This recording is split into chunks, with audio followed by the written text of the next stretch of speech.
제가 어렸을 때 교회 수요 예배에 가면 수요일 날 항상 전도사님께서 설교를 하셨습니다. 근데 이 전도사님께서 1년이 넘게, 그다음 제가 한 1년 6개월 정도 됐는데 항상 사도행전만 설교하셨는데 한 반 정도 나가셨던 거예요. 그래서 뭐 제가 한 얘기는 아니고 그 지나가시는 집사님들이 언제 이 사도행전이 끝나나 이렇게 이제 너무 지겹다 뭐 이런 얘기를 종종 들었던 기억이 있습니다. 그래서 제가 그날 참석했던 그 설교에 그 전도사님께서 이 바울의 아테네 설교, 우리 성경에 이제 아덴이라고 나오는데요, 이 아테네 설교는 실패였다, 지적이고 이성적인 설교는 통하지 않는다, 이런 얘기를 하셨던 것이 제가 아주 오랜 기억에 자리 잡아 있습니다.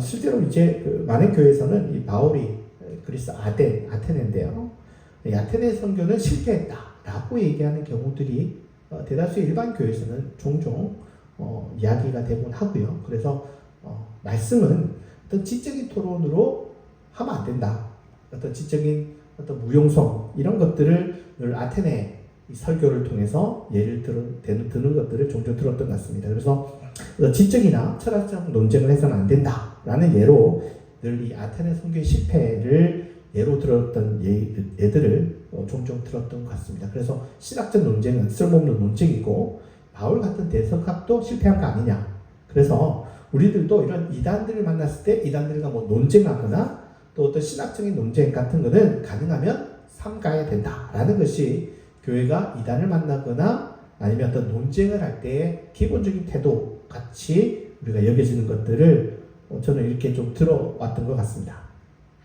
그런데 여러분, 과연 이 아테네 선교가 실패했을까? 한번 좀 생각해 볼 필요가 있습니다. 오히려 우리가 이전에는 이 초기 교회나 그리고 이 사도행전에 대한 이해가 부족해서 불거진 문제가 더 크다라고 생각할 수 있습니다.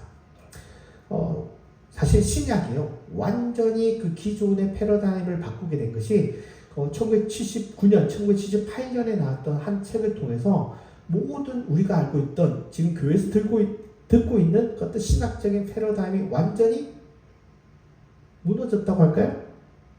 완전히 뒤집어졌다고 할까요? 탈바꿈했다고 할까요? 완전히 뒤집어졌습니다. 그게 이제 벌써 한 40년이 50년 가까이 되는 거죠. 이제 그 정도 지나고 나서 이제는 그 얘기들이 이제서야 한국에서 들어오는데요. 이미 이제 우리가 알고 있던 신약에 대한 이해는 이미 40년 전, 45년 전에 이미 완전히 탈바꿈을 했습니다. 거기다 1984년 웨이믹스라는 학자가 1세기 기독교와 도시문화라는 책이 나오면서 1세기 사회에 대한 이해도 완전히 바뀌어졌습니다. 더군다나 때를 맞춰서 1세기 로마에 대한 인문학자들의 어떤 연구가 계속해서 발굴도 되고 연구가 되어가면서 1세기 초기 교회도 당연히 좀 다른 각도로 보는 그런 시각들이 많이 생겨나게 되었습니다. 그 중에 하나가 뭐냐면, 우리가 생각하는 것만큼 초기 교회가 처음부터 엄청난 숫자로 성장했다, 이렇게 보지 않는다는 거예요. 믿었더라도 매우 소수의 교회들, 소수밖에 모일 수밖에 없었던 어떤 당대의 정치적인 압박과 제도들이 있었다라는 거죠. 그래서 애초에 초기 교회는요, 그렇게 모일 수 자체가 없는 거예요. 우리나라 뭐 광화문이라든지 그런 데서 사람들이 모인다는 건 상상할 수 없는 거예요. 애초에 30명 이상, 40명 이상 모인다는 것은 로마의 그 제도 자체에서 불가능한 거예요. 그러니까 그렇게 모이는 것이 거의 불가능한 거죠. 그러니까 아마 초기 교회의 대다수는 모이면 어느 정도 15에서 20명, 대략 이 정도의 숫자들이 모였을 것이다 라는 것이 오늘 우리의 연구들의 결과들입니다. 그래서 이 아테네 교회도 살펴보면 그 숫자가 결코 적은 게 아니라는 거예요. 왜냐하면 다른 교회들도 겨우 그 정도 모였기 때문에 오히려 진실을 보여주는 숫자다라고 생각할 수 있는 거죠. 이런 연구들이 사실 한국에 들어온 지, 한국에는 원래 세계에서는 40년, 50년 전의 얘기인데 이제 이런 이야기들이 한국에 좀 들어온 지가 얼마 되지 않아서 목사님들이 모르기 때문에 그런 얘기들을 종종 했었던 거죠. 그러다 보니까 늘 그리스 선교는 실패했다. 그리고 바울의 설교는 이성적인 설교였고 그러한 설교는 해서 안 된다라는 식으로 많이 종종 들어왔다라는 겁니다. 그러나 여러분 바울의 선교에서 이 아테네 선교가 갖고 있는 굉장히 중요한 기점이 있습니다. 이 바울이 아덴 선교를 통해서 무엇인가 변화를 느끼고 그 변화 속에서 굉장히 중요한 어떤 획을 긋는 장면이 사실은 아덴에 있다라는 것입니다. 실패가 아니라 바울의 선교에서는 일종의 업그레이드의 모습이 이 시대 때 벌어진다는 거죠. 그래서 이 바울의 어떤 전환점이 있었는지, 어떻게 보면 이 실패가 아니라 이 아테네의 선교가 새롭게 변화되는, 업그레이드 되는, 그래서 아테네 선교가 왜 실패가 아닌가를 한 번 더 짚어볼 필요가 있다라고 생각이 듭니다. 먼저 첫 번째는 바울이 이 아테네 선교를 통해서 기존과는 다른 새로운 방식으로의 전환이 일어났다는 겁니다. 그 이유는 이전에 바울은 어디를 선교했나요? 소아시아, 우리로 치면 튀르키예입니다. 터키죠. 그 지역을 선교하다가 그리스로 넘어와서는 뭔가 다르다는 걸 느끼는데, 언어도 다르고 생활 양식도 다르고 이런 다양한 새로운 것들을 받아들이면서 새로운 방식의 전환이 일어나더라는 거예요. 그 기점이 어디냐? 이 아덴이라는 거예요. 왜냐하면 가장 큰 이유 중에 하나는 이 터키, 튀르키예 지역과 이 그리스 지역의 유대인의 숫자가 다른 거예요. 특히 또 이 그리스 지역은 당대의 엘리트층들이 가장 선호하는 곳이 어디냐? 그리스, 특별히 그 중에서도 아테네였기 때문입니다. 로마가 그리스도 점령했고 전 세계를 점령했지만 정신적으로는, 그리고 지적인 중심으로는 로마보다 어디를 더 우선시했냐면 그리스, 그 중에 특별히 아테네를 더 우선시한 겁니다. 그래서 로마의 귀족들은요, 자녀들을 어디다 공부시키냐? 로마에서 공부시키는 게 아니에요. 어디로 보내냐? 그리스 아테네로 유학 보내는 겁니다. 거기에 누가 있습니까? 당대의 철학자들, 당대 수사학의 최고봉들이 다 그리스 아테네에 있는 거예요. 그리고 당대의 종교의 중심도 어디냐? 아테네에 있습니다. 그래서 당대에 좀 돈이 있다, 귀족들이다, 이런 사람들은 전부 다 그 당시에 유명했던 그리스 학교로 공부 보내는 겁니다. 그게 다 어디 있다고요? 아테네에 있는 거예요. 우리 많이 들어봤죠? 예를 들어서 에피쿠로스 학파, 그리고 스토아 학파, 오늘 우리 공부에도 나오잖아요. 우리가 철학 시간에 배웠던 그런 학파들이 플라톤, 신 피타고라스 학파, 이런 유명한 학교들이 다 어디 있냐면 로마에 있는 게 아니라 아테네에 있다 보니까 정치 지도자들로 내가 키우겠다 생각하는 그 자제들을 다 어디로 보내냐면 그리스 아테네로 보내던 시대였습니다. 당대 최고의 이성, 최고의 지성이 몰려있고 최고 수준의 실력을 갖춘 곳이 바로 여기였기 때문에 바울이 이곳을 딱 들어서면서 바울이 뭔가 변화를 꾀하더라. 그 중에 하나가 이 바울이 그리스 아테네에 와서는 유대적 용어라든지 구약 성경을 인용하는 것이 숫자가 확실히 줄어듭니다. 대신 그리스 철학자들의 용어를 사용하고 창조주 하나님에 대한 어떤 기독교적인 표현이 아니라 철학적인, 보편적인 개념을 가지고 기독교 복음을 전하기 시작했다는 거예요. 그러니까 기독교의 특정 문화들, 특정 언어들, 그리고 유대인들만 알아들 수 있는 용어들이 있단 말이죠. 그런 용어를 생략하고 좀 줄이고 어떤 보편적이고 누구나 알아들을 수 있는 메시지로 바꿔서 설교하는 게 어디서부터 시작하느냐? 바로 그리스 아테네를 기점으로 바뀌더라고요. 왜 그랬을까요? 여기는 최고의 지성이 벌어지던 장이다 보니까 그들이 가진 이해로 접근해야 된다. 여러분, 에피쿠로스 학파 같은 경우는요, 그 신에 대한 아주 부정적인 생각이 가득한 그런 학파였습니다. 여러분, 고대 사회는 무신론이 없습니다. 그런데 이 무신론의 근간이 되는 사고를 어디 학파가 하냐면 이 에피쿠로스 학파가 하는 거예요. 아주 유명한 질문이 하나 있습니다. 신은 악을 극복하고 싶어 하는데 만약 그럴 능력이 없다면 그 신은 약한 것이고 그렇다면 그 신은 신이 아닌 거죠. 다 할 수 없습니다. 그 유명한 질문이 에피쿠로스 학파에 있습니다. 바로 신의 전능성에 문제가 있다는 거죠. 할 수 없다면 그 신은 능력이 부족하다는 거예요. 또 능력이 있다면, 능력이 있는데 그 악을 극복하지 않는다, 악을 선으로 바꾸지 않는다면 그 신은 선한 신이 아닌 거예요. 그 신은 악의적인 신이기 때문에 그 신은 선한 신이 아니고, 그러면 그 신은 신의 선함에 문제가 있다.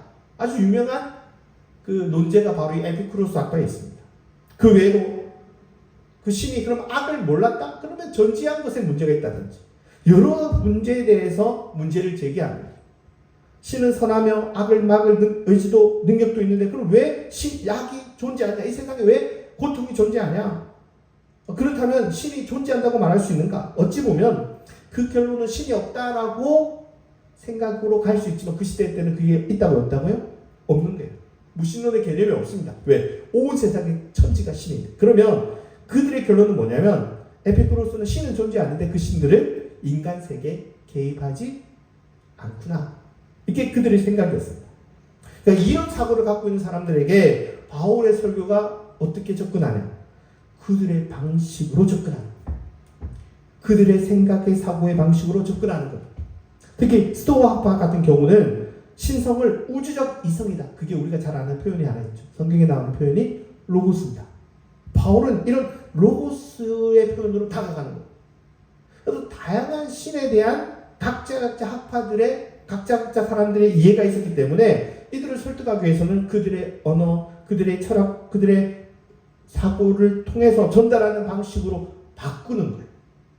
그 중에서 우리가 제가 한번 다룬 적이 있는데 알지 못하는 신에 대한 이해를 끌어내는 장면이 이 그리스 이 아덴에서 있습니다.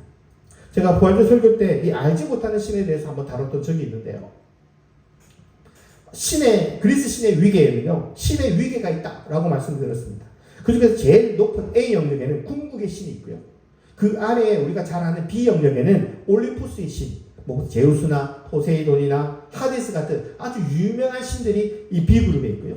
C 영역에는 그보다 좀 더 낮은 어떤 뭐 산이나 들이나 숲과 같은 그런 것을 지배하는 신이 있고요. 그 아래에는 D 영역에는 어떤 수호신이나 악기 같은 좀 더 수준이 떨어지는 신이 있고, 마지막 단계에는 신과 인간의 피가 섞인 뭐 헤라클레스라든지 또 뭐 미궁의 미노타우루스를 죽이는 테세우스라든지 또 메두사를 죽인 페르세우스 같은 신이자 인간의 피가 섞인 그런 영웅들, 신적인 영웅들이 마지막 영역에 있습니다.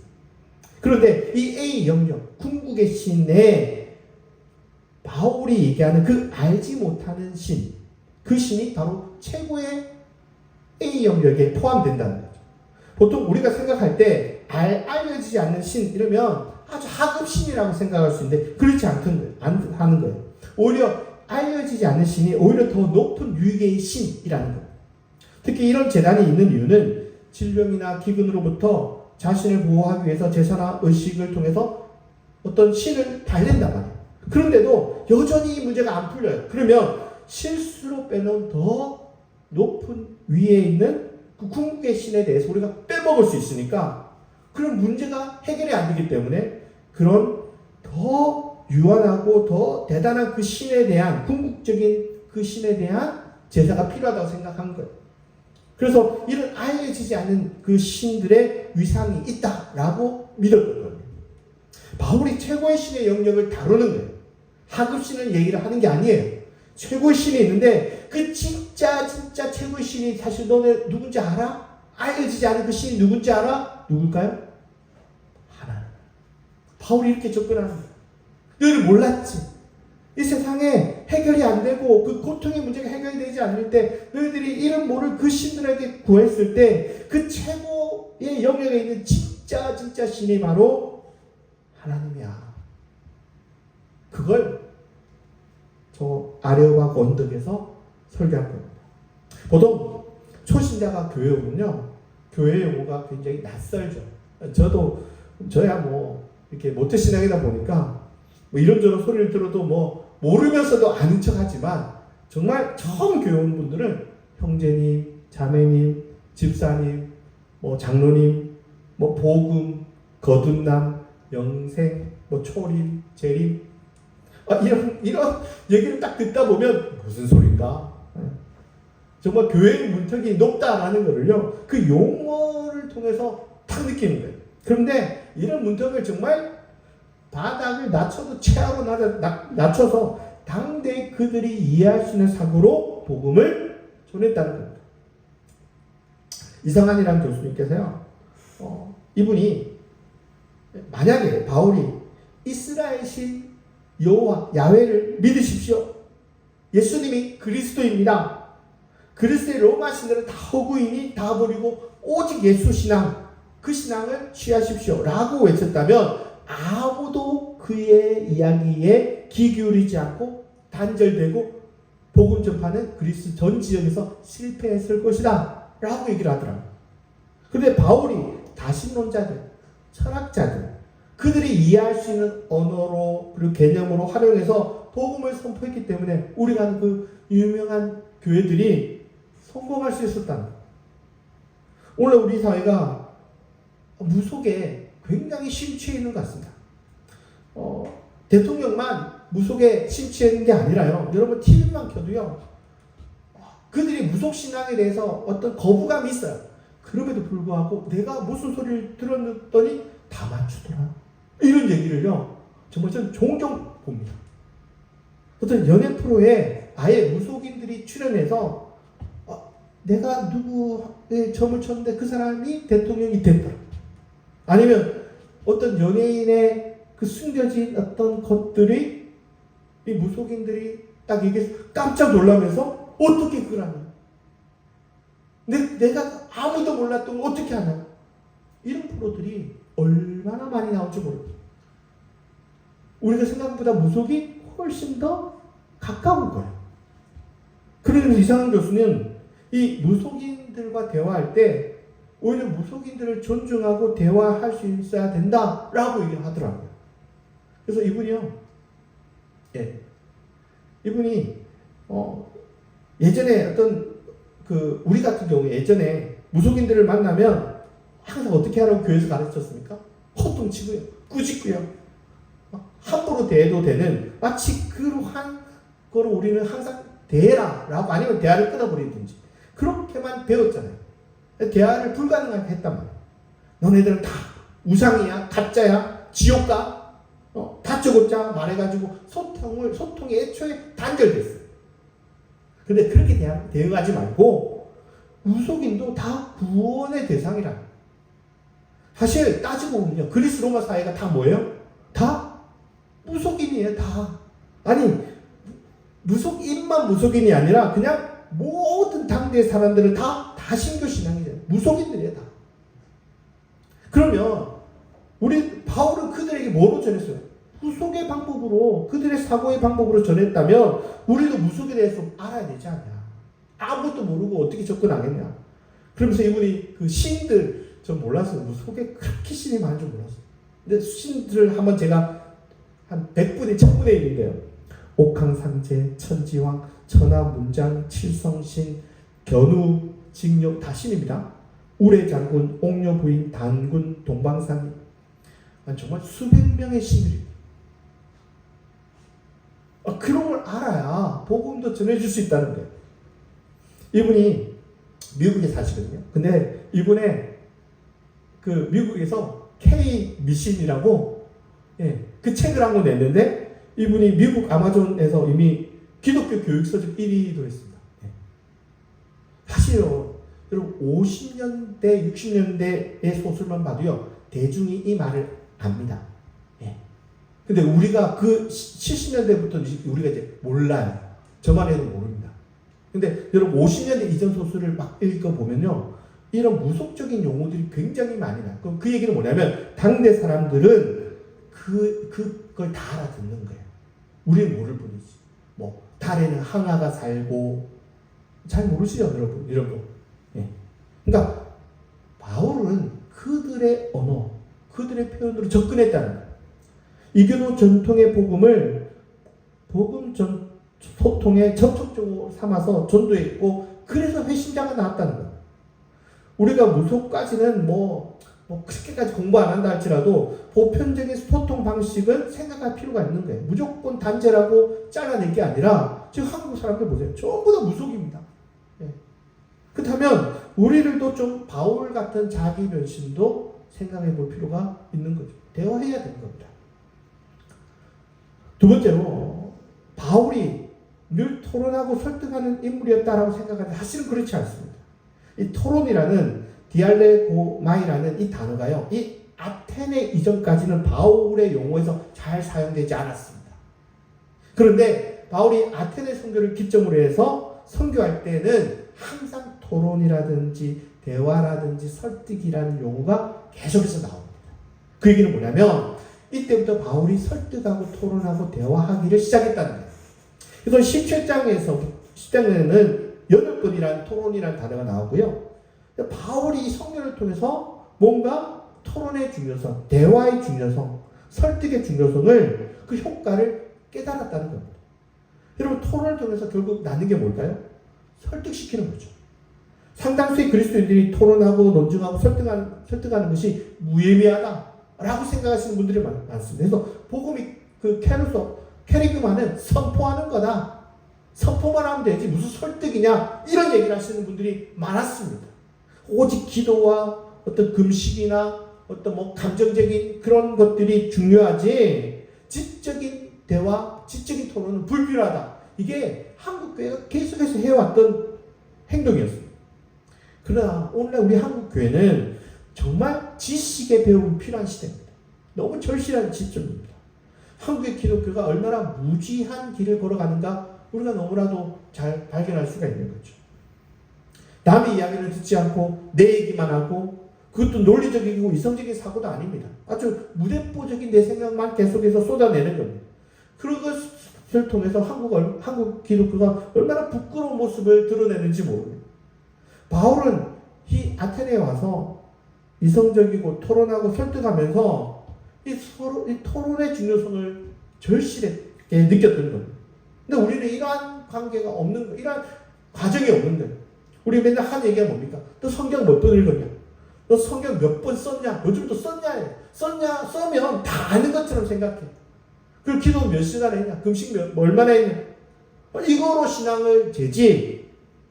성경이 뭘 얘기해? 쓰는 거 말고요. 써봤자 아무 소용 없습니다. 저는 그렇게 생각합니다. 성경이 뭐라 얘기하는 거야? 말하고 싶은 얘기가 뭐야? 어떻게 논증하고 있지? 여기에 대해서는 무지하다는 겁니다. 여러분 성경을 몇백 번 읽으면 뭐 합니까? 여러분 바울이 어디로 갔다 그거 다 맞추면 뭐 합니까? 성경이 계속 하고 있는 모습, 태도, 자세 그 하나도 못 알아듣습니다. 여러분 이성적으로 성경을 이해하는 데는 매우 게으릅니다. 성경이 말하는 것과는 정반대의 행동을 하면서도 하나님이 하시는 거야 하고 무대포처럼 밀어붙이는데 그게 하나님을 위하는 게 아니라 오히려 하나님을 막고 하나님을 반대하는 일에 선다라는 것을 모르고도 밀어붙이는 거예요. 바울은요, 이 아테네 선교를 통해서 철저하게 자기의 전도 복음의 패턴을 바꾸는 겁니다. 변화를 일으킵니다. 스스로 변화해요.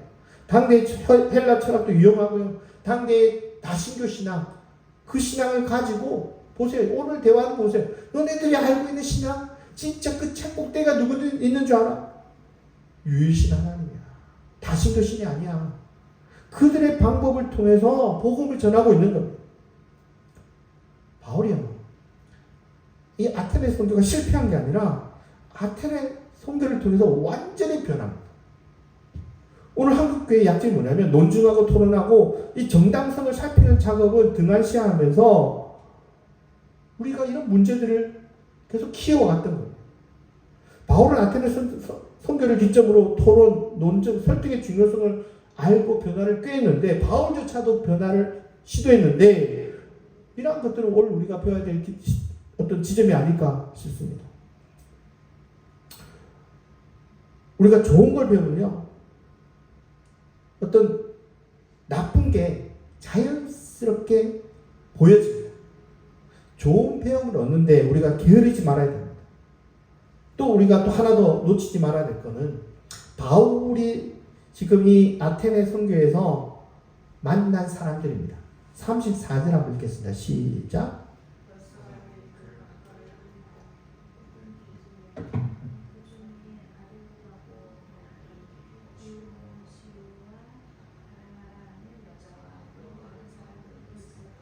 예, 아레오파고 관리 디오누시오와 다마리라는 여성을 좀 눈여겨볼 필요가 있습니다. 예전에 아테네 선교를 비판하는 사람들이 놓친 것이 뭐냐면 겨우 몇 사람 믿었네 라고 무시하는데 이게 무시할 문제가 아니라는 겁니다. 여러분 그리스 아테네에 파르테논 신전이 굉장히 유명하죠. 그런데 그 파르테논 신전에 올라가기 바로 그 길목에 아레오바고라는 곳이 있습니다. 저도 이 그리스 파르테논 신전에 갈 때 이 아레오바고라는 곳에 가서 가보기도 했습니다. 근데 여기가 어떤 곳이냐면 당대 그리스 아테네의 귀족 법정이자 정치적 윤리적 권위를 가진 상급위원회의 장소였습니다. 바로 앞에 있습니다. 파르테논 앞에. 그래서 물론 로마 시대에 들어오면서 이 정치 권력이 축소되면서 뭐 이런 장소가 좀 협소해지긴 했지만 그래도 여전히 유명인들이었던 자문기관의 역할도 했고요. 당대 윤리와 철학과 교육에 대한 어떤 토론이나 어떤 조언이 이루어지는 곳이 바로 여기였습니다. 특히 17장 34절에 가면 아레오바고 관리 디오누시오라는 표현이 있는데 이 디오누시오 아레오파기타라는 이 표현은 어떤 단순한 시민이 아니라 아테네에서 가장 유명한 기관에 소속된 엘리트라는 표현입니다. 우리말에는 관리라는 단어가 이렇게 들어가 있죠. 원래는 이게 헬라 원문에는 없습니다. 그냥 아레오바고 사람 디오누시오라고 볼 수 있는데요. 그러니까 이 표현이 어떤 아레오바고라는 것 자체가 어떤 법정의 일원이거나 아니면 법정에 소속된 사람이라고 봐서 관리라고 어떤 좀 더 이렇게 붙인 것 같아요. 그러니까 오히려 관리보다도 더 높은 직급의 사람일 가능성이 훨씬 더 높은 거죠. 그래서 아마도 교육 수준이 높고 지식인일 가능성이 높고요. 어떤 정치적, 종교적 지도자에 속한 표현일 수 있습니다. 데이비드 에반스라는 학자가 이 그리스 이 아덴의 초기 교회에 대해서 막 연구를 한 학자가 있습니다. 그래서 문헌도 찾아보고 연구를 하면서 이 학자가 찾아보니까 이 디오니시오가 이 아테네의 첫 주교가 되었다. 우리 늘 아테네 선교가 늘 실패라고 했는데 그 이유 중에 하나가 아테네 교회가 성경에 잘 언급이 안 되는 거예요. 그런데 언급이 안 됐다고 교회가 없는 게 아니란 말이에요. 침묵에 의한 부정은 잘못된 판단입니다. 성경이 기록이 안 돼 있어요. 그렇다고 교회가 없어진 거 아니거든요. 교회사의 다양한 문헌들을 보니까 이 아테네 교회가 뭐 그만큼 큰 영향권이 있는 교회는 아니었지만 그래도 그 자리에 여전히 있는 거예요. 그 중요한 위치에 이 디오누시오가 아테네의 초대 감독으로 있었다는 거예요. 아테네 현지 교회에 가보니까 지금 이 사람을 어떤 수호 성인으로 삼았습니다. 이 캐톨릭에서는. 그래서 그의 이름을 딴 교회들이 있고요. 도로도 있습니다. 그렇게 해서 교회사에 이 지역 교회사에 여전히 중요한 인물로 기록되어 있는 거예요. 또 여성 이 다마리 이 헬라어로는 다마리스라는 여인에 대한 사실 정보는 굉장히 적습니다. 하지만 초대교회 전승에 따르면 이 여인이 이 아테네에서 상당한 지위를 가진 인물이자 또 교회 내 중요한 인물이었다라는 겁니다. 또한 여성으로 공개적으로 철학 담론에 참여한 여성이라는 점에서 상당히 교육받은 당대에 영향이 있는 여성이다라고 보여지는 거예요. 여러분 초기 교회를 보면요, 뭐 베베라든지 루디아라든지 브리스길라라든지 이런 훌륭한 여성도 있는 만큼 이 아테네에서도 여성이 거론된다. 그럼 이 여성은 이 아테네 지역에서도 굉장히 중요한 역할을 한 인물이라는 거죠.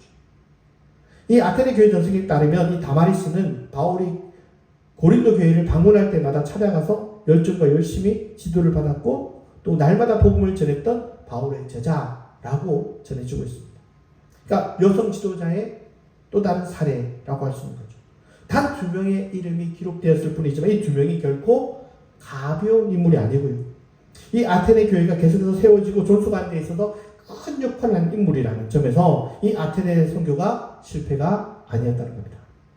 또 한 가지 생각해 볼 문제는 이들이 당대의 엘리트라는 겁니다. 여러분 초기 교회 학자들이 계속해서 연구할 때 이슈가 있습니다. 그게 뭐냐면 엘리트층이 과연 초기 교회에 있느냐 없느냐. 생각보다 거의 없다는 게 최근의 학자들의 견해입니다. 많지 않아요. 그런데 여러분 당대 당대 최고의 문화권, 로마에 견줄만한 곳이 어디라고요? 아테네라고요. 당대 최고의 학교가 있는 곳이 어디라고요? 아테네예요. 예. 그런데 이 디오누시오는 아레오바구의 법정 관련인 법정 일원으로 보이고, 이 다말이라는 이 여성도 결코 평범한 여성이 아닌 당대 최고의 학벌을 가진 그런 여성으로 엘리트로 보여진다는 거예요. 이들이 바울의 철학적 이성적 복음 전파에서 복음을 받아들였다. 이들도 최상층 인물이자 문화적인 어떤 엘리트들과의 접촉이 있고, 그들도 이 엘리트로서 복음에 쓰임받은 어떤 인물이라는 거예요. 우리가 이들에 대한 자세한 사역은 참 알기가 어렵습니다. 기록이 많지 않기 때문에. 그러나 우리가 아는 것은 초기 기독교회가 처음에 매우 적은 무리로 시작했지만 3세기가 지났을 때는 4세기죠. 4세기가 지났을 때는 로마의 인구의 3분의 2가 믿었고, 근데 그 이상은 올라가기 어렵다. 3분의 3은 불가능하대요. 물론 이제 국교화시키면 어쩔 수 없죠. 그 로마 엘리트들이 믿다가 결국 황제까지 믿게 되는, 그 로마가 국교화됐다는 그 사실은 부인할 수 없는 사실이죠. 이런 당대 엘리트였던 디오누시우스의 핵심이 아마 직간접적으로 당대 엘리트들에게 영향을 줬을 거라 봅니다. 여러분, 단순히 아테네 선교가 당장 눈앞에 엄청난 성과를 못 이뤄냈다고 하더라도 이 시발점이 결국 큰 물결을 일으켜서 결국 로마가 국교화되는데 밑바탕이 되지 않았을까 생각해 보기도 합니다. 여러분, 사실 작다고 하지만 초기 교회 상황을 생각해 보면 초기 교회의 어떤 표현들이 과대평가했을 뿐이지 사실은 그렇게 많은 숫자들이 교회에 다녔던 게 아닙니다. 그런 면에서 이 아테네 선교도 결코 적지 않은 성과를 거둔, 어찌 보면 성공적인 성과를 거둔 교회였다는 겁니다.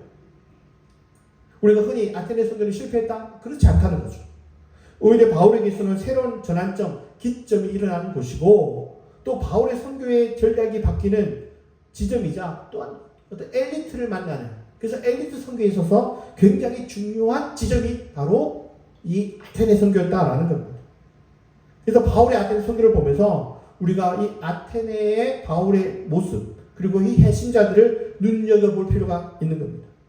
바울이 당대의 눈높이에서 복음을 전했다라는 것도 우리가 생각해 볼 필요가 있고요.